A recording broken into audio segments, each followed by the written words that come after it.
Olá, estamos de volta e hoje iniciamos o terceiro vídeo aqui da semana de Data Science. Nesta série, estamos experimentando na prática o trabalho de um cientista de dados, enfrentando desafios reais, passando por todas as etapas de um projeto completo de Data Science. Tudo para que você consiga se destacar e entrar definitivamente no radar das melhores empresas. Poder desfrutar de vagas sobrando, aproveitar o mercado faminto por profissionais capacitados e receber salários incomparáveis. Desde o início da semana de Data Science, eu fiz um compromisso com você. Eu te disse que você vai aprender ciência de dados, mesmo que nunca tenha tentado antes, ou que já tenha tentado e ficou completamente perdido, sem saber por onde começar. E esse compromisso está de pé. Esse é o meu principal objetivo aqui. Te falo com sinceridade, se eu pudesse voltar no tempo, gostaria de ter tido essa oportunidade lá atrás, quando eu comecei. Ter acesso a todo esse material, com toda essa estrutura e organização, sem dúvidas, teria me ajudado muito em minha jornada. Mas tudo bem, o importante é que estou feliz em poder te proporcionar isso. E antes de tudo, já quero agradecer a galera que está participando ativamente aqui da Semana de Data Science. Estão aproveitando essa oportunidade para aprender, colocar em prática o conhecimento adquirido e se preparar para o mercado de trabalho. Com toda certeza, essa dedicação faz toda a diferença. Nos dois primeiros vídeos dessa série, falamos sobre a profissão cientista de dados e o momento que estamos vivendo no mercado de trabalho. No primeiro vídeo, eu te mostrei como os profissionais cientistas de dados seguem na contramão dos diversos setores da economia e como você vai entrar no radar de empresas que estão pagando 34, 25 ou mesmo 12 mil reais por mês para um cientista de dados. No segundo vídeo, mostrei histórias de pessoas comuns que estão se tornando cientistas de dados e o que pode estar te impedindo de avançar na sua carreira e ser disputado para trabalhar até fora do país. No vídeo de hoje, iremos trabalhar na criação do nosso modelo de Machine Learning e que tem o objetivo de superar o nosso baseline. E logo após isso, vamos desenvolver o nosso Data App para apresentar nossa solução. Ao final dessa aula, estaremos com o nosso projeto completo. Você já vai ter uma experiência prática do que é e do que faz um cientista de dados. Só com o que você vai ver aqui, já vai te colocar na frente de muitas pessoas que estão tentando fazer isso, mas não tem um método prático e simples, como que eu vou te mostrar nessa aula. Imagine, mesmo se você nunca fez nada na área, você já vai sair dessa aula com conhecimento imediatamente aplicável para criar um projeto do zero como cientista de dados, poder usufruir de todos os benefícios da profissão mais valorizada do momento para nunca mais se sentir ultrapassado e ter que ficar apenas assistindo as pessoas vivendo uma vida que você quer viver, mas não sabe como.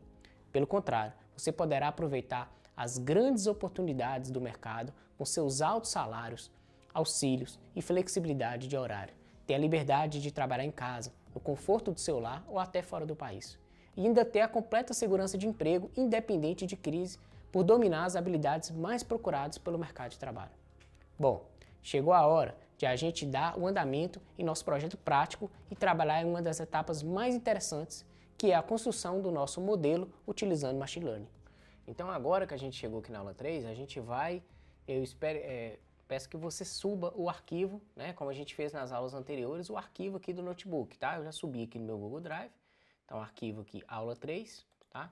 E a gente abrir para a gente botão direito, Open With, e abrir com o Google Colab, tá bom? Então já inicializei aqui pra gente, já fiz o mapeamento do meu Google Drive, tá? Se você não fez ainda, é só clicar no link e fazer o mapeamento, conforme a gente viu.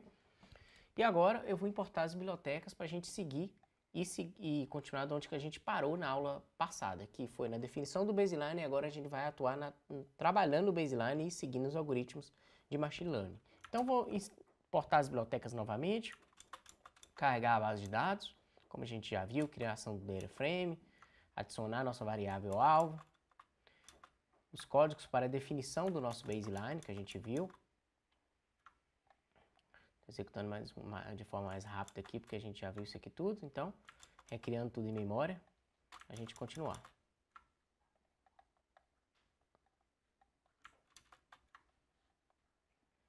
Então aqui já tem um código de consultando o nosso data frame para cada um das amostras, né, com valores de quartos, tá tudo aqui. Então, beleza. Por fim, a gente tem esse dataset aqui, né, a gente tem esse data frame aqui com o atributo categorias, tá bom? Então já definimos o nosso baseline, agora a gente vai trabalhar com baseline. O que significa isso? A gente vai executar o nosso baseline a partir dos nossos dados para a gente verificar se o nosso baseline vai ter, qual que é a performance dele, né? A gente medir essa performance para a gente ter com que comparar nos algoritmos de machine learning, tá bom? Então, beleza, uma vez que a gente definiu, agora a gente vai preparar os nossos dados. Então, conforme a gente viu nas aulas de análise exploratória, a gente identificou o relacionamento entre diversos atributos. E uma das etapas que a gente fez na análise exploratória era identificar as variáveis que têm uma alta correlação entre elas. E essas variáveis são as variáveis head, text, diz, age e a variável zn, que tinha cerca de 73% de valores em zero. Então, essas variáveis não contribuem para o nosso modelo e a gente precisa excluir. E entre elas, a gente tem a variável medv, que eu vou excluir também do meu conjunto de dados, e a variável categorias. A categorias porque é simplesmente uma categoria para a gente fazer o cálculo do nosso baseline, e já persistimos isso no nosso dicionário, então não tem mais, a gente não precisa mais dela. E a variável medv porque a gente vai fazer a separação entre os nossos dados de treino e os nossos dados de teste. Tá? Então, o que eu estou fazendo aqui? Estou passando a listagem dos atributos que eu quero excluir, fazer a exclusão, e vou armazenar na variável x. Então, quando a gente está trabalhando com machine learning, é importante a gente usar as notações corretas. Tá? A variável x, né, quando a gente está trabalhando com machine learning, ela corresponde aos nossos dados e a variável y corresponde ao nosso y. Assumindo a ideia da gente ter uma função que, a partir dos dados de x consegue determinar o valor de y, tá bom? Então, isso é uma anotação, tá? É importante você usar a anotação correta aqui, então a gente vai manter isso. Então, o que eu fiz aqui? Eu excluí os atributos que a gente não irá usar, inclusive o atributo medv, só que observe que eu não usei o parâmetro inPlace, ou seja, eu excluí apenas em memória e armazenei na variável x. Então, a minha variável x contém os dados. Já a variável y, eu peguei novamente o meu data frame, data, e selecionei apenas o atributo medv e armazenei a variável y, tá bom? Então, meus dados x têm os meus dados e a minha variável y tem as minhas classes. No meu caso aqui, como o nosso trabalho é um trabalho de regressão, não tem as classes, sim os valores médios dos nossos imóveis, tá bom? Então, se a gente der x.head, eu tenho aqui o meu data frame, agora reduzido, porque é apenas as variáveis que a gente está trabalhando aqui, né, que serão passadas para o modelo, né? Excluir já as variáveis que têm alta correlação, que a gente não vai usar. E a variável y contém os nossos dados da nossa variável alvo, que é os valores dos imóveis. Tá bom? Agora, o próximo passo é a gente separar os nossos conjuntos de treino e teste. Mas antes da gente separar os dados para o conjunto de treino e teste, vamos voltar no slide para a gente entender os conceitos por trás de como funcionam os algoritmos de machine learning e as tarefas, tanto de regressão quanto classificação. Então, vou voltar aqui, ó. Então, quando a gente está trabalhando com machine learning, a gente basicamente tem 3 tipos de aprendizado, ou seja, o machine learning significa aprendizado de máquina. Então, a gente tem 3 tipos de aprendizado: o aprendizado supervisionado, o aprendizado não supervisionado e o aprendizado por reforço. O aprendizado supervisionado, como o nome já diz, espera que os nossos dados tenham uma supervisão humana, ou seja, a gente tenha classes ou valores numéricos ou valores contínuos para o nosso algoritmo conseguir aprender. Então ele espera que esse dado seja rotulado, tá? Ou seja, rotulado por uma pessoa humana ou uma supervisão. Já os tipos de aprendizado do tipo não supervisionado trabalham de formas diferentes, ou seja, a gente não contém uma estrutura de dados que tenha classes ou valores numéricos. A gente contém uma estrutura que tem apenas os dados, e os algoritmos do tipo não supervisionados, que trabalham com tipos de aprendizado não supervisionados, irão trabalhar com métodos baseados em agrupamento para verificar amostras que têm questão de similaridade, tá? Amostras semelhantes. E os tipos de aprendizado do tipo reforço é uma combinação entre os dois algoritmos. São os algoritmos que aprendem a reagir a partir do ambiente, tá? Então, para cada tipo de aprendizagem, a gente tem tarefas de machine learning diferentes, ou seja, a gente tem machine learning tarefas de classificação, regressão e agrupamento. Classificação, como o nome já diz, a ideia é a gente estimar uma determinada classe. Regressão, a ideia é a gente regredir a partir dos dados do passado para predizer valores para o futuro. E agrupamento, como o nome já diz, é a ideia de a gente identificar amostras semelhantes e agrupá-las em grupos semelhantes. Então, a gente tem grupos de forma que a gente tem grupos que consigam representar conjuntos de dados similares. Então, são as tarefas de Machine Learning. No nosso problema da nossa aula, a gente está trabalhando com a tarefa do tipo regressão. Por quê? A gente não está estimando uma determinada classe, e sim a gente está com o objetivo de prever um valor numérico. Então, para isso, a gente vai utilizar algoritmos de Machine Learning para a tarefa de regressão. E antes de a gente entrar nos algoritmos de fato, vamos trabalhar o nosso baseline. Então, para isso, vamos voltar na aula aqui. Agora que a gente entendeu os conceitos de aprendizado, e a gente viu que a gente está numa tarefa de regressão, que atua com um tipo de aprendizagem de máquina do tipo supervisionado, a gente tem que atuar na parte de separação dos nossos conjuntos de dados. A gente tem que separar os conjuntos de treino e os conjuntos de teste. Por quê? Porque a gente vai usar uma porção dos nossos dados para treinar o nosso algoritmo e usar uma porção não vista por esse algoritmo, por esse modelo, não conhecida por esse modelo, para a gente testar, para a gente ver a performance desse modelo. E para isso, a gente vai usar o método Train Test Split da biblioteca Scikit-Learn. A biblioteca Scikit-Learn é uma biblioteca para a gente trabalhar com Machine Learning. Então, para isso, o que eu vou fazer? Eu vou encarregar o método Train Test Split aqui, que está lá no meu pacote Model Selection. Então, vou carregar ele. Esse método Train Test Split nos permite que a gente faça essa separabilidade dos conjuntos, mantendo a aleatoriedade, mantendo uma proporção entre treino e teste, tá? Então, para isso, como que a gente faz essa separação? Vou chamar o método Train Test Split, vou passar os meus dados de x, vou passar a minha variável x, que corresponde aos meus dados, vou passar a variável y, que corresponde às minhas classes, que no meu caso aqui não são classes, são valores numéricos, tá? Poderia corresponder às minhas classes. Vou passar o atributo testSize, que corresponde a 0.2, ou seja, eu quero que o meu conjunto de teste tenha o valor de 20% do total de amostras, então eu vou usar 80% dos meus conjuntos de dados para treinar e 20% do meu conjunto de dados para testar. E eu especifiquei o atributo handleState igual a 5, ou seja, simplesmente uma variável aleatória, uma semente aleatória para garantir que os nossos resultados sejam iguais, tanto o que eu estou fazendo aqui no meu computador quanto o que você está fazendo junto comigo, tá? E por fim, eu estou armazenando esses conjuntos de dados em variáveis diferentes. A variável xtrain, que contém os dados de treinamento, xtest, que contém os dados de teste, ytrain, que contém os atributos numéricos do meu conjunto de treino, e ytest, os atributos numéricos do meu conjunto de teste. Então, a variável Train Test Split já retorna para a gente esses quatro valores, tá? E a gente armazena nessas variáveis. Então, eu vou executar, ele já fez a separação, e agora eu posso imprimir a quantidade de linhas dos conjuntos. Então, eu posso ver que no xtrain eu tenho o número de linhas e conjuntos. Para isso, eu vou chamar o atributo shape. Para cada uma das variáveis, eu chamo o atributo shape e ele me mostra qual que é a nossa forma. Então, meu conjunto de treino, eu tenho 392 amostras, tá? E 8 atributos. No meu conjunto de teste, eu tenho 98 amostras e 8 atributos.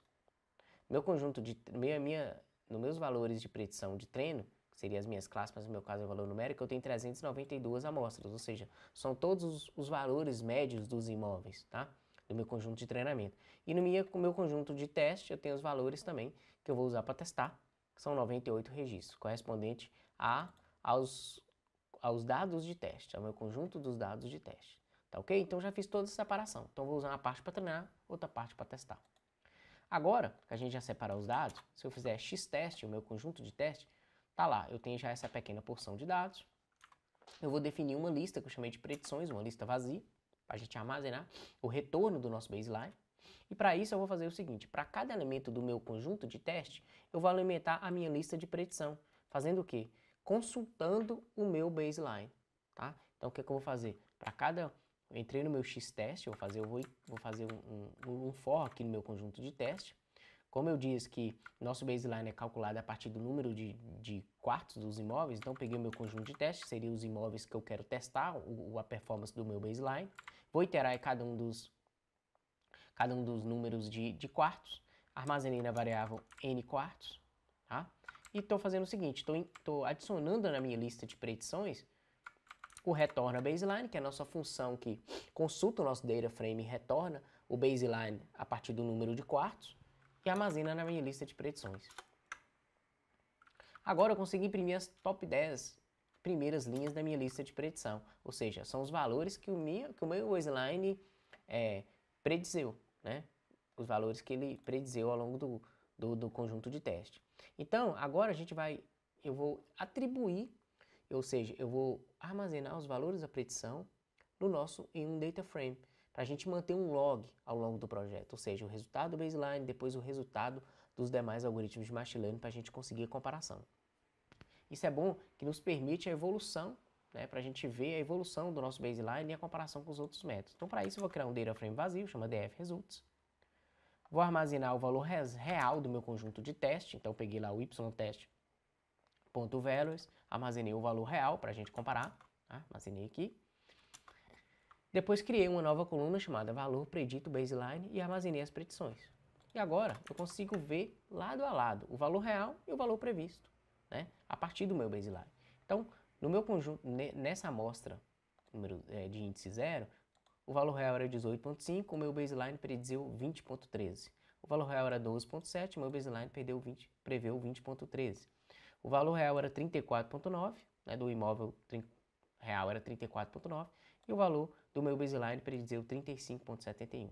E lógico, a gente consegue, depois a gente vai computar essa diferença, eu vou mostrar logo a mais. Agora, para a gente ter uma percepção melhor, é interessante a gente plotar o valor real e o baseline, né? Fazer isso de forma visual. E para isso eu vou plotar aqui usando a biblioteca Plotly. Eu vou plotar um gráfico de linha super simples, onde que eu vou plotar uma figura com uma linha que corresponde ao valor real e outra linha que corresponde ao valor predito. E olha que legal.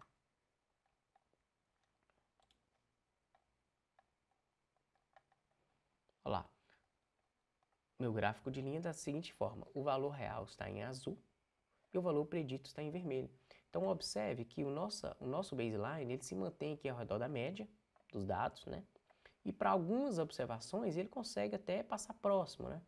Tá certo que se a gente inspecionar mais aqui, a gente vê que ele erra bastante aqui, né? Mas como eu disse, é um modelo muito ingênuo, né? É um modelo, é um baseline, é um ponto de partida, é o nosso marco. E nosso objetivo é bater isso, tá? Então, a gente conseguiu já executar o nosso baseline, né, em cima dos nossos dados de teste, para a gente verificar o nosso resultado. Então, uma forma melhor da gente avaliar, vou dropar essa célula tá vazia, uma forma melhor da gente avaliar o nosso baseline é a partir de uma métrica, né? A partir dessa análise visual, que é interessante, mas ainda assim a gente não tem nada concreto. É interessante que a gente avalie o nosso baseline e também os nossos modelos de machine learning a partir de uma métrica, tá? E para isso a gente tem uma métrica muito interessante que é o mean square erro. Então, para a gente entender como ela funciona, vamos voltar mais uma vez aqui no slide para a gente entender o conceito. O RMSE, ou o erro médio quadrático, raiz quadrada do erro médio quadrático, simplesmente uma métrica muito simples de entender, mas muito poderosa. É basicamente o somatório da diferença entre os valores preditos e os valores reais. Então, para cada uma daquelas amostras, a gente executou o nosso baseline e tivemos um retorno. É basicamente a gente pegar essa diferença de quanto que o nosso baseline predizeu e quanto que o nosso valor real de fato era. E a gente faz esse somatório dessa diferença, né, elevado ao quadrado para a gente garantir o valor positivo, divide ele pelo número de amostras, tá? E por fim a gente tira a raiz quadrada. Então é interessante o erro médio quadrático, o RMSE, na verdade, que pega o erro médio quadrático e tira a raiz quadrada, que a gente mantém a mesma unidade, dependente. Então é interessante que a gente consiga uma interpretabilidade desse resultado aqui, tá bom? Então a métrica que a gente vai usar é o RMSE, que é muito simples e também a gente já tem isso tudo implementado e a gente vai ver aqui na prática. Então vamos voltar lá para o nosso notebook.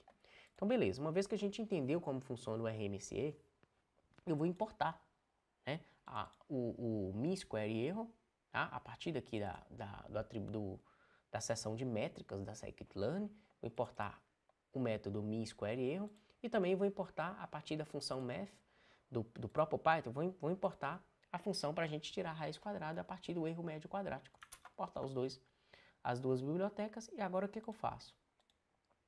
Eu chamo o mean square erro passando o meu conjunto de teste e passando as minhas predições. Que predições são essas? As predições que o meu baseline predizeu. E ele vai fazer esse cálculo para mim das diferenças, o somatório das diferenças dividido pelo valor das amostras e, por fim, tirando a raiz quadrada para a gente manter a mesma unidade dependente. Então eu executei aqui, armazenei na variável RMSE e agora a gente consegue imprimir a performance do nosso modelo. Olha que legal. A gente pode ver aqui que a performance do nosso modelo, o RMSE é de 6.20, ou seja, o nosso modelo erra de 6, mantendo a mesma unidade dependente, né, que são os valores dos imóveis, ele erra 6 para cima ou 6 para baixo, ou seja, se o imóvel é 20 mil dólares, ele, em média, né, assumindo os erros ponderados ali de cada uma das amostras, ele poderia estimar 26 mil ou 14 mil para o valor de 20. Tá? Então erra 6 mil para cima ou 6 mil para baixo. Tá? Olha que legal, é uma métrica super simples, muito poderosa e muito utilizada. Agora, a gente já definiu o nosso baseline, já trabalhamos com o baseline, já conseguimos imprimir a performance do nosso modelo, do nosso baseline, e agora a gente vai trabalhar com machine learning, que é o objetivo que a gente tem de superar esse baseline. Então, antes de a gente entrar de fato na parte machine learning, vamos voltar rapidamente aqui na parte conceitual para a gente entrar nos algoritmos aqui e entender como eles funcionam.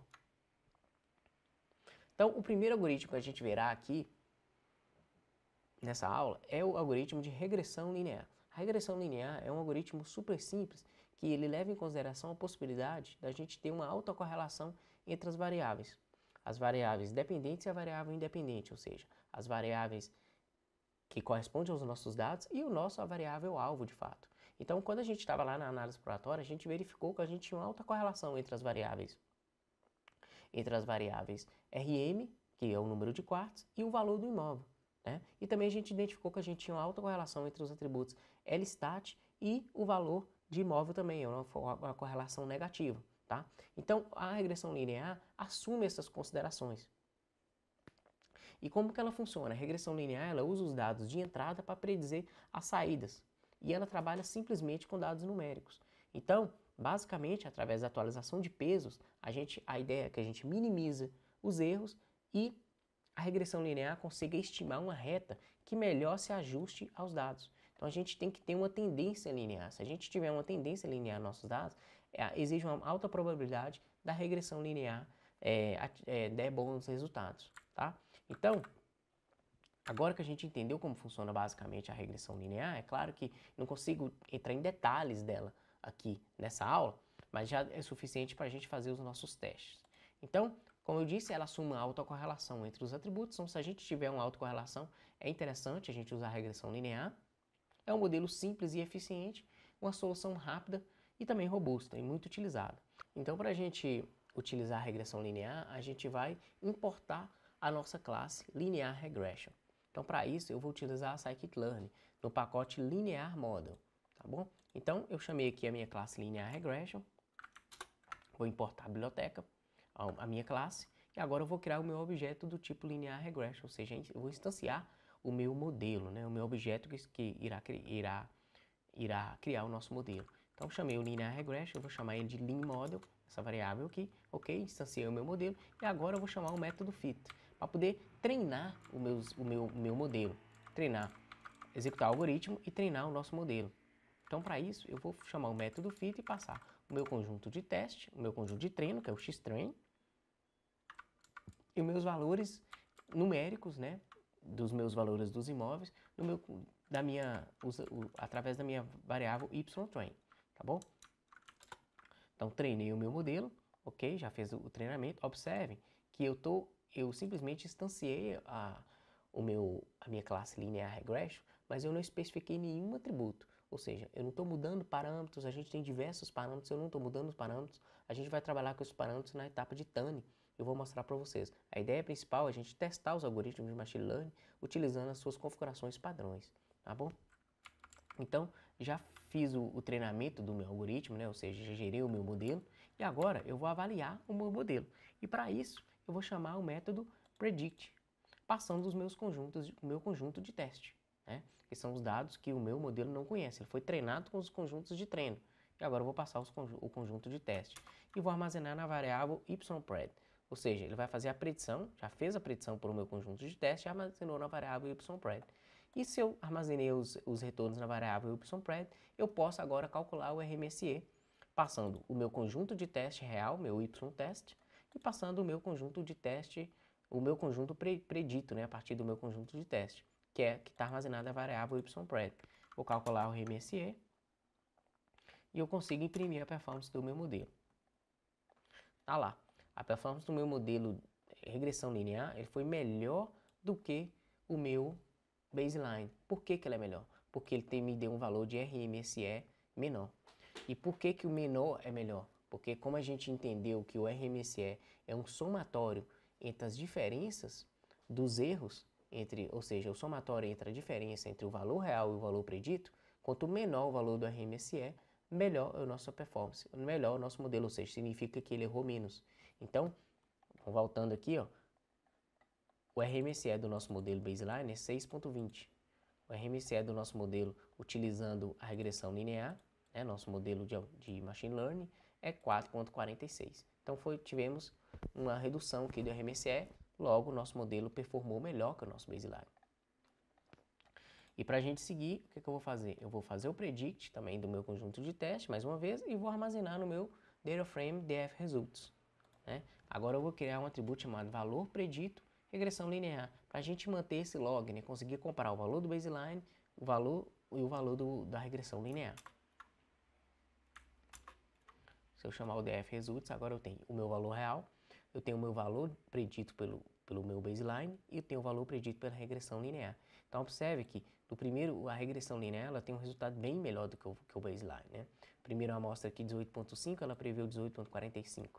A segunda amostra 12.7, ela predizer o valor 12.27. Terceira amostra aqui o valor 21.4, ela prediziu 24.58. Então se a gente for observar, a gente vai ver que ela é muito mais próxima do que o baseline, ou seja, ela fica claro que a performance da regressão linear é muito melhor que o nosso baseline. E por fim, o que a gente vai fazer?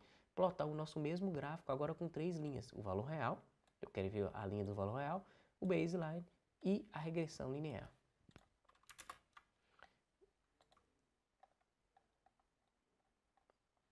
E aqui fica claro, olha para você ver, a gente tem o valor real em azul, nós temos o baseline em vermelho e a gente tem o valor predito pela regressão linear em rosa aqui. Então vou tirar o baseline daqui, ó.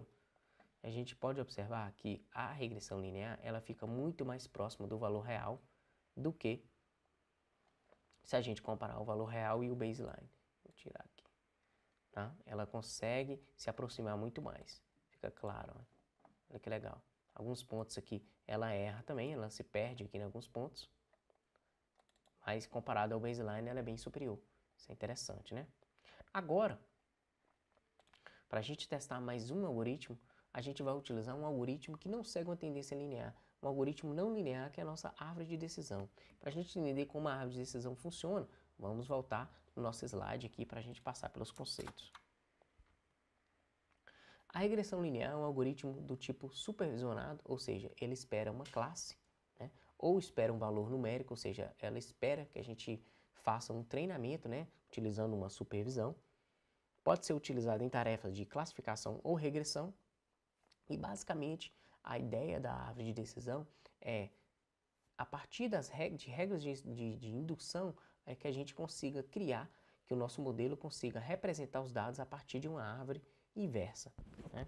Então, a ideia é que, conforme a árvore vai percorrendo cada nó, ela vai criando condições para que, dada uma nova instância, dada uma nova amostra, essa nova amostra será percorrida pela árvore e chegará no resultado final. Então, nesse exemplo aqui, a gente pode ver que a gente tem um atributo chamado x1, que é o nosso nó raiz, a gente tem os nós condição, tem o nó x2 com valores diferentes, e por fim a gente tem os níveis folha, que de fato persiste os dados. Se fosse em uma tarefa de classificação, seria as classes, como é uma tarefa de regressão, possui os valores numéricos. Então, funciona da seguinte forma, dada uma nova amostra, essa nova amostra vai percorrer as condições da árvore. Então, se no atributo x1 ela for menor que 20, o resultado for sim, ele vai verificar o atributo x2. Se for menor que 200, se for sim, recebe o valor de 300.5, se não, recebe o valor de 65.7. Então, são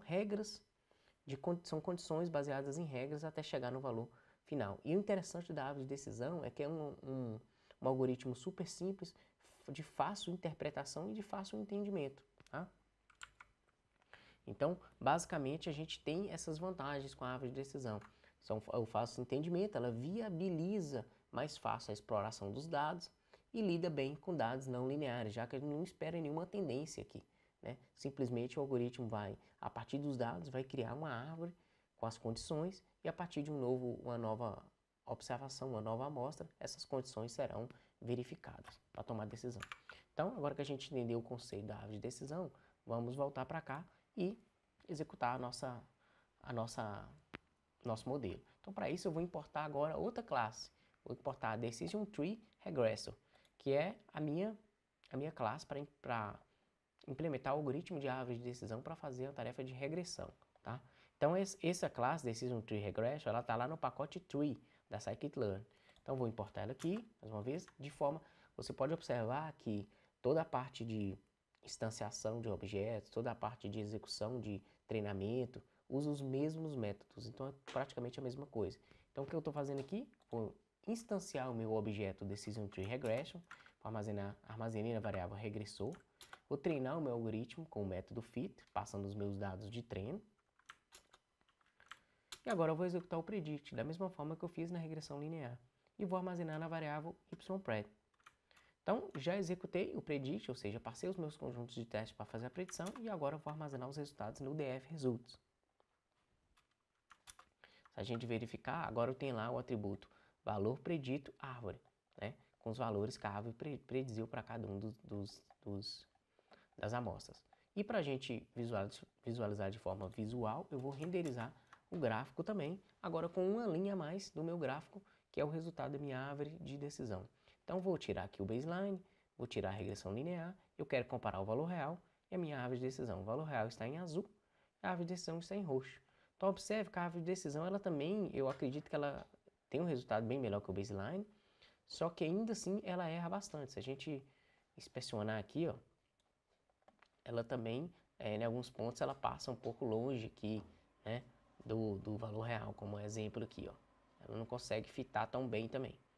Tá? Mas como eu disse, para a gente verificar de uma forma mais concreta, mais simples para ver a performance dos modelos, a gente tem que fazer o cálculo do RMSE.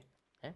Então, da mesma forma que eu vou passar aqui, o meu conjunto de teste, o meu conjunto ypred, que sobrescrevi a variável, e vou calcular o RMSE para a minha árvore de decisão. Calculo o RMSE, vou imprimir a performance do meu modelo e está lá. O meu RMSE é de 4,27. Tá? A minha regressão linear eu tive, voltando aqui para a gente conferir,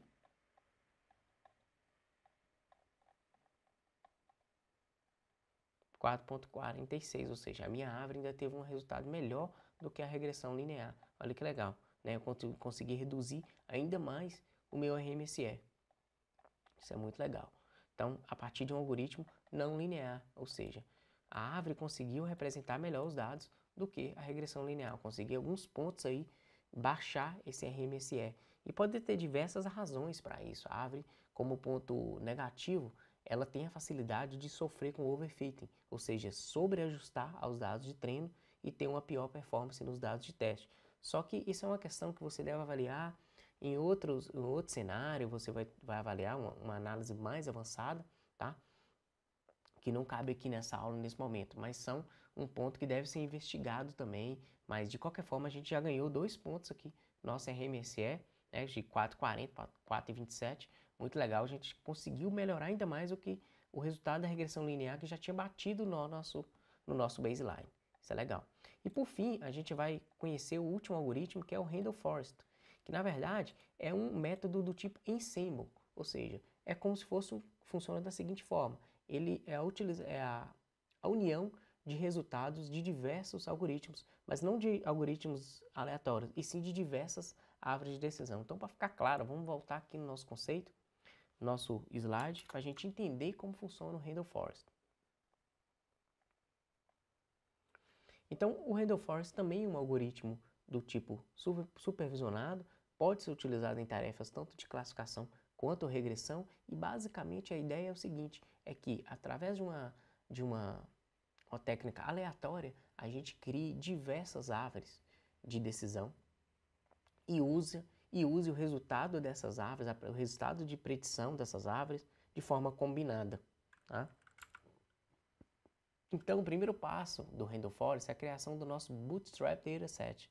O Bootstrap Dataset é basicamente a seleção de variáveis aleatórias. Ou seja, a partir do meu conjunto de features, né, de variáveis, eu seleciono um número N de features de forma aleatória. Então, por exemplo, nesse cenário aqui, ó, eu tenho 4 atributos, né? Eu seleciono, por exemplo, aleatoriamente 2 atributos. E a partir desses 2 atributos, eu crio diversas árvores de decisão.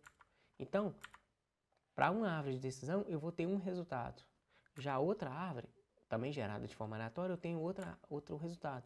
E a partir de diversas árvores, eu consigo combinar todos esses resultados e dar um resultado final. Então, essa é a ideia e esse é o funcionamento do Random Forest. E qual que é a maior vantagem dele em relação à árvore de decisão? É que ele não sofre tanto com overfitting. Tudo por causa dessa técnica de aleatoriedade da geração das árvores. Então, são diversas árvores geradas de forma aleatória que, no final, combinam um resultado. Seria uma combinação de votos, né? Usando um método que ele é um algoritmo que utiliza o método ensemble, né? Que é o conjunto de vários classificadores fracos, tá? Então, basicamente, esse é o Random Forest. É claro que ele tem algumas desvantagens, porque ele exige um maior poder de processamento, já que, em vez de criar uma árvore, ele cria várias árvores, lógico, menores, mas é que são criadas várias árvores, então ele exige um alto poder de processamento, um poder de processamento maior, então ele pode ser um pouco mais lento também para fazer a predição de novos registros, já que tem que percorrer essa floresta de árvores aleatórias para chegar na predição final, tá? Então, agora que a gente entendeu o Random Forest, vamos voltar aqui na nossa aula. Então, de forma parecida, a gente vai agora importar a classe Random Forest Regression, tá? Que está lá no pacote scikit-learn.ensemble, está lá no meu conjunto de algoritmos e métodos do tipo ensemble. Então, vou importar o Random Forest Regression, vou instanciar o meu objeto, treinar os meus dados com o meu conjunto de treinamento, fazer a predição para o meu conjunto de teste e agora eu vou armazenar no meu DataFrame Results a variável valor predito Random Forest para a gente fazer a comparação entre os modelos, né? Mas antes de fazer a comparação, eu vou calcular de cara já a métrica RMSE e vou imprimir a performance do modelo. Então, olha aqui, a gente já teve um resultado ainda bem melhor com o Random Forest, tá? A gente teve um resultado de 3.27, ou seja, a gente baixou bastante o nosso RMSE. Então, o Random Forest ainda bateu em todos os algoritmos, tanto o nosso baseline, né? Que não, na verdade não é um algoritmo, mas ele bateu no nosso baseline, ele bateu na nossa regressão linear, na nossa árvore de decisão, o Random Forest teve um menor valor de RMSE, tá bom? Isso é muito legal. E para a gente visualizar de forma gráfica, a gente pode renderizar também aqui o gráfico utilizando o Random Forest. Então, vou tirar o valor da baseline, vou tirar o valor predito pela árvore, vou tirar a regressão linear e vou comparar o Random Forest com o meu valor real. Observe que dessa vez eu plotei o valor real utilizando os pontos. E o Random Forest ele faz justamente esse fit aqui, né? Ele persegue os valores reais aqui. Se a gente for comparar com os outros, ele é muito melhor do que o baseline, né, que ficou basicamente no nosso valor da média aqui, tá? Então isso é bem interessante. E agora a gente tem aqui a possibilidade de fazer tuning do nosso algoritmo. Então como funciona isso? Todos os algoritmos que a gente viu, né, que a gente executou aqui, passo a passo, a gente não fez nenhuma alteração de parâmetros, né? Então os algoritmos funcionam bem melhores com a alteração de parâmetros, principalmente se a gente fizer controle, né, e teste desses parâmetros. E para isso a gente pode fazer tuning, né? Pode ir para a etapa de tuning e fazer tuning desses algoritmos, alterar os seus parâmetros e ver o seu comportamento, né? Como, por exemplo, os parâmetros muito importantes do Random Forest são o N-estimators, que corresponde à quantidade de árvores que será gerada na floresta. Tá? Esse algoritmo é muito importante, esse atributo é muito importante. O parâmetro também MaxDeep controla a profundidade da árvore. Então, se a gente deixa uma árvore crescer de forma indefinida, a gente pode ter problema de overfitting. Então, se você pode controlar o crescimento da árvore através do parâmetro MaxDeep, que funciona tanto para o Random Forest quanto também para o algoritmo de árvores de decisão. A gente pode também trabalhar com Max Features, que nos permite fazer um controle do tamanho das features que serão utilizadas para poder fazer a geração das árvores. Então, são uma série de cada um desses algoritmos, tem uma série de parâmetros muito importantes que podem ser utilizados para melhorar o seu desempenho, tá? E para finalizar essa aula, para a gente ir para a etapa final da aula, que é a construção do nosso Data App, eu vou exportar, né, o valor do nosso, eu vou concatenar aqui o valor do x com y, ou seja, eu vou armazenar no atributo medv o valor do y, para a gente ter acesso, para a gente ter a nossa base de dados completa, a base de dados que a gente usou, né, no Machine Learning, completa, e vou exportar isso para o disco, porque a gente vai usar esse arquivo, esse data.csv, no nosso Data App. Então, executei aqui o x.csv, se eu vier aqui no cantinho, ó, ele está aqui, data.csv, eu vou pedir que você clique no botão direito e faça o download dele aqui, ou então, quando você pegou o material de apoio dessa aula, da aula 3, tinha o notebook da aula 3, o diretório com os arquivos do Data App, inclusive esse data.csv. Então, o que eu fiz foi basicamente isso, fazer o download do arquivo aqui, data.csv, que corresponde à nossa base de dados que a gente usou no Machine Learning, e para a gente usar no nosso Data App, tá bom? E agora que nós finalizamos a nossa análise, finalizamos a construção dos nossos algoritmos, a gente vai construir o nosso Data App para poder exibir a nossa solução, tá? E para isso, antes da gente ir de cara para o código do Data App, entender como funciona, a gente vai baixar esse editor de código, que é muito legal, caso você não conheça, o VS Code Studio Code, tá? Então você vai entrar aqui em code.visual Studio Code, e você vai baixar a versão ideal para o seu sistema operacional. No meu caso, eu já baixei o Visual Studio Code, então é só baixar e instalar com uma aplicação normal, que é um editor de código muito legal que a gente vai conhecer agora, tá? O Visual Studio Code. Então, eu já baixei, eu vou abrir aqui o Visual Studio Code no meu computador.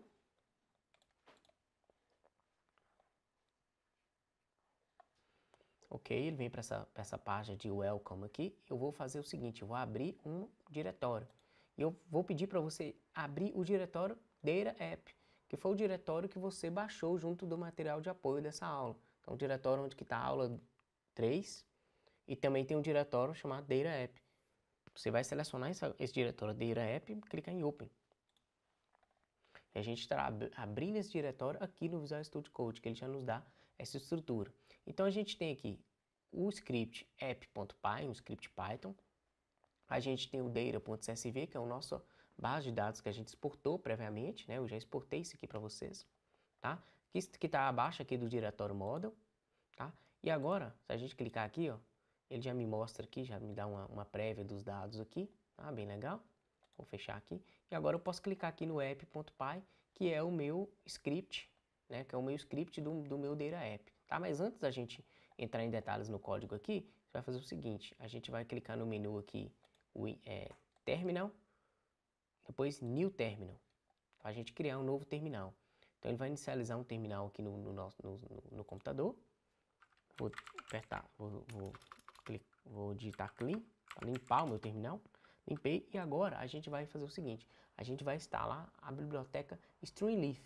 A biblioteca Streamlit, ela nos permite criar Data Apps, é uma biblioteca Python muito interessante, muito legal, que nos permite criar apps para a gente trabalhar com Data Science de forma rápida, de forma intuitiva, tá? Então, através do Streamlit, a gente consegue criar aplicações web, tá? Utilizando o código Python, sem utilizar funções complexas, sem ter que trabalhar com APIs como Flask, como Django. Então, é uma funcionalidade, é uma opção a mais, a gente criar Data Apps, aplicativos voltados para aplicações que utilizam dados. Então a gente consegue criar widgets, a gente consegue criar uma mini solução robusta para exibir o nosso projeto. Então, para a gente instalar o Streamlit, a gente vai entrar com pip install, vai digitar aqui no terminal Streamlit,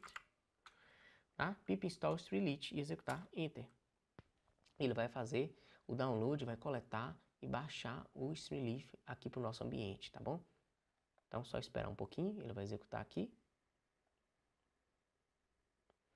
Tá lá no final que ele me deu um erro aqui, mas é um erro de conflito aqui entre variáveis, não afeta nada. A instalação foi bem sucedida. E uma vez que eu instalei, vou limpar meu terminal. Instalei o Streamlit e agora eu consigo executar o meu código. Eu consigo executar o meu app que já está desenvolvido. Mas antes de executar, vamos agora entender linha a linha para a gente aprender como que trabalha com Streamlit aqui. Então, o primeiro passo aqui do meu app é eu importar as bibliotecas, igual a gente viu lá no Pandas, né? Igual a gente viu lá no Colab. Então, vou importar o Pandas, que eu vou trabalhar com Pandas. Eu vou importar o Streamlit, né? Eu chamei de ST aqui, uma abreviatura. Vou importar o Plotly Express, que você já conhece também, chamei de PX, e também vou importar o Random Forest Regression, que é o nosso algoritmo campeão lá da nossa análise, tá? Eu vou usar para treinar novamente a nossa base de dados. E de cara aqui eu já criei uma função chamada getData, que basicamente o que ela faz? Ela abre o arquivo data.csv, chamando o método readCSV, então criando um data frame, como a gente viu nas aulas anteriores, criei o meu data frame e simplesmente ela retorna esse data frame para mim. Tá? Essa função é interessante que eu coloquei aqui uma notação st.cache, ou seja, essa função para ficar em cache do Streamlit, né? Para acelerar esse processo. Então, legal. GetData.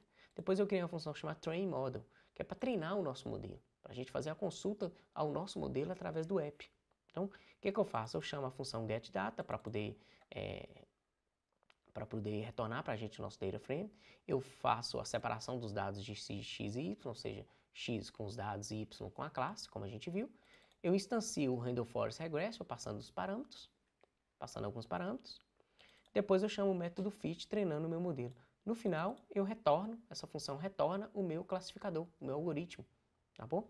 Chama aí de train model, tá? Então, o primeiro passo é criar um data frame, então para isso eu vou chamar a minha função getData e armazenei na variável data. Depois eu treino o meu modelo chamando a função trainModel e armazenei na variável model. Tá? Logo em seguida eu especifico um título para o meu app, que eu chamei DataApp prevendo valores de imóveis. Tá? Especifiquei um markdown aqui, que é um subtítulo, né? Simplesmente uma descrição do app. Então, este app é utilizado para exibir uma solução de machine learning. Tá? Verificando o dataset é simplesmente um header, um subheader também. Especifiquei alguns atributos padrões que eu quero exibir no meu data frame.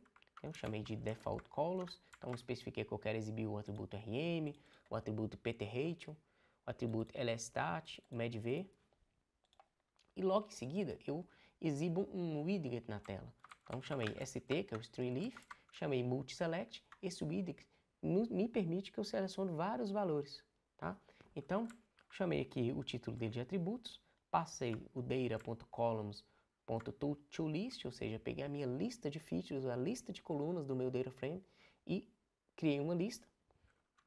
Só que eu não vou exibir por padrão todos os atributos, eu vou exibir só os atributos que estão aqui no default columns.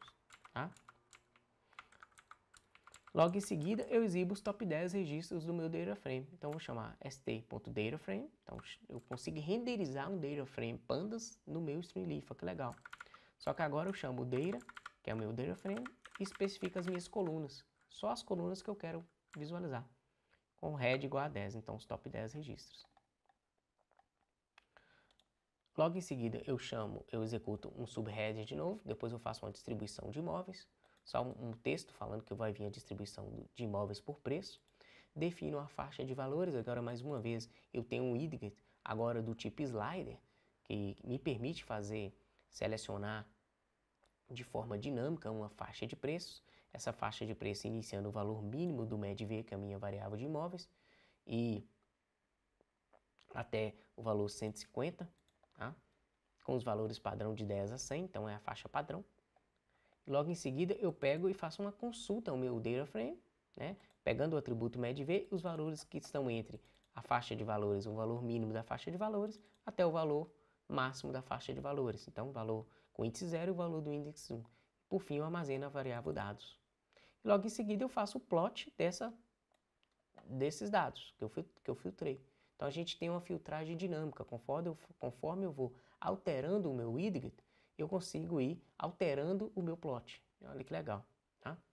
Então, para não ficar de forma abstrata, só a gente entendendo o código aqui, vamos executar e depois a gente volta para ver o restante dos códigos. Então, para a gente executar o nosso data app, a gente vai entrar com Streamlit,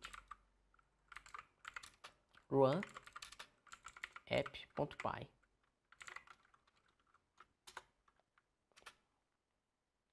Tá lá, ele já fez, eu vou voltar aqui porque ele saiu abrindo sozinho. Então, ele já inicializou o app pra gente, tá? E me falou, ó, o app tá lá no endereço local, localhost 8501, é a minha porta, tá? Ou então, utilizando o IP externo, né? Essa é a interface externa, utilizando o network URL, uma URL de rede, seria 92.168.0.11, que é o meu IP, 2.8501. E ele já abriu para mim aqui no navegador. Então aqui, ó, eu já estou com o meu app. Então estou rodando a porta 8501. Eu tenho Data App prevendo valores de imóveis, ou seja, foi o texto que a gente entrou lá como título. Temos o subtítulo, que é simplesmente uma descrição do nosso app, selecionando apenas um conjunto de atributos. Então os atributos que a gente especificou aqui como RM, PT Rating, são os atributos para ser exibidos por padrão. Então se eu clicar aqui, olha que legal, já me dá um widget aqui que eu posso incluir outros atributos, olha que legal. Conforme eu vou incluindo, meu data frame está sendo montado aqui, então isso é importante para a gente mostrar os dados, para a gente fazer uma apresentação bacana de como que é a solução, né, quais os dados foram utilizados naquele modelo. Logo em seguida, eu tenho o título aqui, distribuição de imóveis por preço, e eu tenho o slider, que é o nosso filtro dinâmico, né? Eu posso especificar os imóveis por faixa de preço entre 24 e 100 mil, de forma que quando eu faço as alterações aqui, ó, o meu plot já está sendo alterado dinamicamente. Olha que legal, vai mudando aqui. Tá? Então, é bem interessante essa primeira parte aqui para a gente visualizar os dados. Né? Um data frame aqui, eu posso ir fechando aqui os atributos, visualizar os dados e também fazer uma seleção dos dados aqui a partir desse slider. Isso é legal. Agora vamos voltar no código para a gente entender esses widgets aqui e fazer a nossa predição. Então, voltando aqui, a gente já entendeu que a primeira parte de apresentação dos dados, a apresentação do nosso app, e agora a gente precisa criar uma interface para o usuário selecionar os dados, né? Então, simulando uma situação onde que o usuário entre com os dados do imóvel e o nosso modelo fará a predição. Então, para isso eu coloquei, define os atributos do imóvel para a predição, né? E para isso eu coloquei, chamei o StreamLeaf, falei sidebar, ou seja, esse subheader, ele não estará nessa seção principal aqui, ó. Ele está aqui no lado, no menu, no canto esquerdo aqui, tá vendo? Então, defino os atributos do imóvel, então eu utilizei a função sidebar, né, para usar o lado esquerdo ali da tela. Então, defini o subhead e depois agora eu faço o mapeamento dos dados do usuário para cada atributo. Então, por exemplo, eu coloquei um widget do tipo number input, ou seja, para entrada com valores numéricos, tá? Então criei st.sidebar, number input, entrei com o texto que é a taxa de criminalidade, o valor por padrão que ele vai exibir na tela é o valor da média desse atributo, então chamei data.crim.min, ou seja, o método para calcular a média, então o valor padrão que vai renderizar no app, e armazenei na variável crim. De forma similar, eu fiz para a variável induce, para a variável chas eu fiz um select box, porque eu renderizei um combo box para ficar mais dinâmico, mais legal, porque simplesmente faz uma pergunta, né? Eu quero saber se aquele imóvel faz um limite com o rio, então eu coloquei os valores sim ou não, então aqui ele me permite aqui fazer um select box, eu coloco aqui o título que eu quero, que seria o meu label, e depois eu coloco aqui entre parênteses aqui, separado por vírgula, os valores do meu combo. Então, voltando no app, a gente consegue ver aqui, que legal, ó, que ele me pergunta, faz limite com o rio? Né, eu posso selecionar aqui a versão, se o meu imóvel faz sim ou não. Ó, faço as alterações aqui, tá? Então, voltando para o código, vamos lá. E logo em seguida, como minha base de dados está preparada para trabalhar com valor binário para esse atributo, eu tenho que fazer a transformação. Então, eu fiz o seguinte, se o valor for 1, se o valor selecionado pelo usuário da variável chas é 1, é igual a sim, né, eu retorno em 1. Se não, eu retorno 0. Então, faço a transformação logo depois que eu capturo essa entrada do usuário aqui. Em seguida, eu sigo o processo de mapeamento dos atributos. Então, mapeamento do atributo RM através do number input, do atributo PTRate, do atributo B, do LStat, tudo usando o number input, esse widget, tá? E por fim, eu insiro um botão na tela, que é o botão realizar a predição. E esse botão, qual que é o código? Como que ele funciona? Eu verifico quando esse botão é pressionado, então eu faço uma condição, o if btn predict, né? Ou seja, ele foi pressionado, ele retornou true, e eu faço o seguinte, eu chamo o meu modelo, chamo o método predict, passando todas as variáveis que o usuário entrou com os dados, armazeno o valor na variável result. Por fim, eu exibo um subheadline falando o valor previsto do modelo é. Pego o valor do resultado, exibo apenas, pego o valor do resultado e multiplico por 10 para ter uma saída mais amigável para o usuário, né? Já que a gente está trabalhando em escala de $1000. Então, pego o resultado, multiplico por 10 e falo que eu quero mostrar apenas 2 casas depois da vírgula. Por fim, eu chamo o método st.write para poder renderizar o resultado da predição na tela, tá? Então, para a gente entender, vamos voltar no app e fazer uma simulação. Então, vamos assumir que eu tenho uma taxa de criminalidade 3,70, proporção de hectares do negócio 3,53, faz limite com o rio, vou colocar não, concentração de óxido nítrico, eu vou colocar 1,5, aqui é simulando a entrada de dados do usuário, 1,50, o número de quartos desse imóvel, eu vou colocar 7. O índice de alunos para professores eu vou manter a média de 18,52. Proporção de pessoas com descendência afro-americana eu vou manter a média de 3,55. E a porcentagem de status baixo eu vou manter a média de 12,92. Então, eu vou clicar agora no botão realizar predição. E se eu vier aqui, ó, no final, ele me fala, o valor previsto para esse imóvel é $260 mil. Então, o que eu faço? Eu estou fazendo o mapeamento dos dados do usuário, estou fazendo o mapeamento, transformo as variáveis e consulto o meu modelo para me dar um retorno final. Então, se eu mudar aqui o valor número de quartos, eu vou colocar igual a 1, vou diminuir um pouco os valores aqui, limite com rio, sim. Eu posso fazer uma nova consulta ao modelo, simulando uma nova entrada de dados, clicar no botão predição. Ele fala, o valor previsto para o imóvel é 207 mil, baseado nos nossos dados, baseado no nosso modelo que foi treinado previamente utilizando o Random Forest. Tá?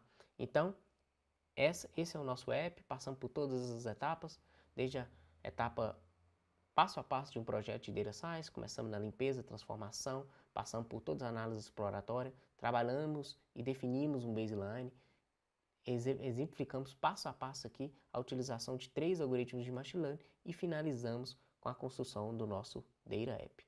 Espero que você tenha gostado e até mais.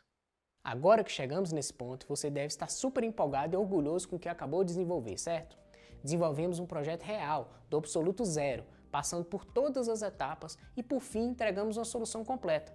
Vivenciamos juntos as várias tarefas do dia a dia de um cientista de dados. Neste momento é importante destacar que agora você se encontra em uma posição privilegiada, com uma grande vantagem perante as outras pessoas. Mas isso ainda não é tudo. Eu vou continuar te acompanhando. Eu sei que você está neste momento com dezenas de dúvidas, como se poderia modelar os dados de outra forma, ou se vale a pena testar outra técnica de pré-processamento, ou se aplicar um algoritmo diferente de Machine Learning poderia melhorar os resultados e por aí vai. Se você está neste ponto, isso é ótimo. Como eu te disse, só esse conhecimento te coloca em uma posição bem superior às outras pessoas. Mas, se de fato você quer ser um cientista de dados disputado no mercado de trabalho e nunca mais ficar mendigando oportunidades para ganhar muito dinheiro, até mesmo trabalhando de casa, você precisa de algo a mais. Um acompanhamento de quem sabe o caminho a ser trilhado, de quem já chegou lá e já ajudou muitas pessoas antes de você. Pessoas que conseguiram apenas seguindo o nosso método Data Science do zero. Através de uma didática diferenciada, o nosso objetivo é ensinar através de exemplos reais, passo a passo, para que você aprenda cada etapa, transformando códigos complexos e documentações confusas em explicações detalhadas e estruturadas, onde você aprende sem precisar ficar decorando comandos, técnicas e métodos. Consiga entender e dominar de fato o que está fazendo e aprenda como funciona tudo por debaixo dos panos. Essa metodologia tem funcionado muito bem. O nosso aluno Daniel teve dificuldades para encontrar, como ele mesmo diz, um material completo, honesto e sincero em sua proposta, e ainda completou. Entrei nesse meio por gostar de dados, sem nem saber o que era um cientista de dados, e ninguém conseguiu me passar o que esse profissional faz no dia a dia como vocês. Além da qualidade das aulas, disposição em ajudar, comunidade fantástica, só agradecer, meu amigo, de coração. Já o Wesley disse que gostou de todas as etapas do curso, que tem uma ótima didática e material de qualidade, mas o que mais pesou de verdade é ter uma trilha de evolução do aprendizado, aumentando o nível conforme vai avançando. Essas são algumas das dezenas de mensagens que recebemos com agradecimentos, elogios e incentivos. São depoimentos reais de alunos que tiveram o retorno do investimento em poucas aulas, conseguiram aplicar em seu trabalho e já colhem os frutos. O Jonathan Cabreira listou 6 fatores que o faz ter certeza de que o investimento foi e está sendo muito bem utilizado, que são: aulas didáticas com conteúdos relevantes, exemplos práticos e voltados para a indústria, técnicas avançadas de modelagens, disponibilidade para acessar a qualquer momento as aulas para rever alguma coisa que está precisando em seu projeto, comunidade muito ativa que está sempre disposta a ajudar, independente do nível da dúvida em questão, e o compartilhamento de conteúdos e oportunidade de trabalho. O último item, oportunidade de trabalho, é o ponto muito importante. É um dos nossos principais objetivos. Além de entregar um conteúdo de qualidade, é que você consiga a sua colocação como cientista de dados. Como estamos na linha de frente como o maior portal de conteúdos de Data Science do Brasil, recebemos uma chuva de vagas e solicitações de indicação de profissionais para atuarem como cientistas de dados nas mais diversas empresas do Brasil e do mundo, seja para trabalhar como consultor, profissional registrado com a carteira assinada, freelance ou prestador de serviço. Com isso em mãos, conseguimos direcionar os nossos alunos que têm plenas condições de preencherem as vagas. Foi o que aconteceu com muitos dos nossos alunos, como o Alisson, o João, o Vinícius, a Fernanda, o Eduardo, a Gabriela, o Ulisses, o Vitor, o Jander, a Karine, o Flávio, o Christian e muitos outros. Todos tiveram o retorno do seu investimento antes mesmo de concluírem o curso. Desenhamos o Data Science do zero baseados nos mais de 5 anos de experiência atuando como cientistas de dados, enfrentando os mais variados desafios. E estando à frente de grandes projetos, conseguimos produzir um material extremamente focado e objetivo. Um plano sem distrações para te transformar em um cientista de dados em 6 meses. Esse é o meu compromisso com você. Com a dedicação de 1 hora por dia, em 60 dias ou até bem antes, você finaliza o treinamento Data Science do zero e está pronto para trabalhar como cientista de dados. Você está completamente seguro e preparado para colher os frutos do seu esforço. Isso se beneficiando do conforto da sua casa, podendo ver e rever o conteúdo quantas vezes for preciso, tendo acesso a todo o material conceitual e prático como scripts, bases de dados, exercícios, projetos e o melhor de tudo isso com acesso vitalício, ou seja, sem data para expirar, para que você possa fazer o treinamento no seu ritmo, poder encaixar perfeitamente na sua rotina diária e sem precisar correr para consumir o conteúdo. Ao ingressar no Data Science do zero, você pertencerá a um time de elite dos cientistas de dados do Brasil, com mais de 800 profissionais de alto nível que formam uma comunidade ativa, um ambiente rico e colaborativo que só cresce. Além de todo o material extremamente completo, dividido em 8 módulos, comunidade e suporte restrito, você vai ganhar alguns bônus exclusivos que são o curso completo de séries temporais com Python. Através de uma metodologia única, você vai aprender como realizar análises em qualquer dado que tenha um aspecto temporal. Isso significa que você será capaz de desenvolver as mais avançadas soluções, seja para prever valores de vendas, quantidade de produtos em estoque, preços diários de ações, casos de disseminação de doenças e uma infinidade de possibilidades. Essas são habilidades utilizadas em qualquer área de atuação, seja nos setores economia, medicina, epidemiologia, meteorologia, varejo. Você vai ter plenas condições de atender qualquer necessidade para predizer valores futuros, levando em consideração condições de sazonalidade e tendências. Com toda certeza, séries temporais é uma das áreas da ciência de dados mais fascinantes. Outro bônus interessante que você vai ganhar e que já vai impulsionar os seus resultados é o curso Azure Machine Learning, que é a plataforma de computação em nuvem da Microsoft para trabalhar com Data Science e Machine Learning. Você vai aprender como levar os seus projetos para trabalhar em um ambiente robusto, escalável e seguro. E ainda vai aproveitar um ambiente baseado em workflows para desenhar fluxos de trabalho sem precisar de codificação. Essas são habilidades que elevam o seu nível como profissional cientista de dados. Bom, agora que te expliquei como funciona o treinamento Data Science do zero, quero que preste muita atenção. Na próxima segunda-feira, eu irei te enviar às 7 horas da manhã um e-mail com as instruções de como você vai garantir a sua vaga para essa turma do Data Science do zero. Neste e-mail terá um link e um vídeo explicando todos os detalhes. Mas, uma coisa muito importante agora, tivemos mais de 20 mil pessoas cadastradas na semana de Data Science. E preciso ser bem sincero com você.